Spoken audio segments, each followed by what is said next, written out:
Ah, c'était la bonne époque, ça. Lorsque René Dupuy se replonge dans ses photos, il retrouve instantanément le sourire.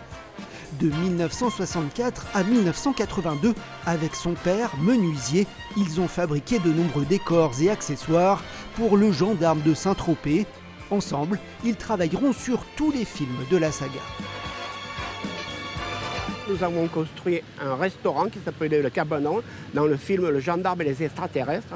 Nous avons mis 1 mois pour le réaliser avec 10 ouvriers. Ensuite, les extraterrestres dans le film font exploser un aquarium qui détruit complètement ce restaurant-là. C'est de très grands souvenirs, de très bons moments, de très bonnes parties de rigolade. Et surtout, j'ai travaillé avec de très très bons professionnels qui m'ont appris beaucoup de choses.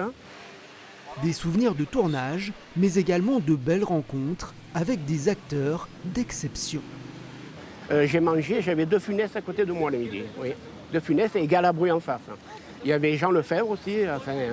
Après, il y avait grosso modo Christian Marin. Voilà. On a mangé avec eux, on les côtoyait. Voilà. Si on pouvait retourner en arrière, je voudrais bien retourner dans ces moments-là.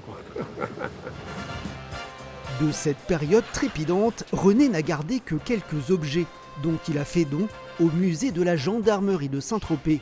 Certaines pièces sont toujours exposées dans cette vitrine. Voilà, ça concerne le film Le Gendarme et les extraterrestres. Ce sont les pinces à linge que nous avons fabriquées, où De Funès allait se cacher derrière le linge qui était étendu dans le couvent de Sœurs.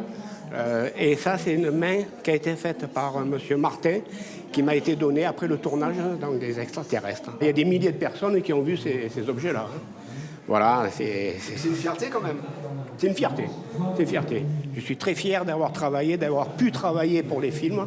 Et c'est vraiment une fierté, un savoir et un savoir-vivre aussi, parce qu'on nous apprend beaucoup de choses.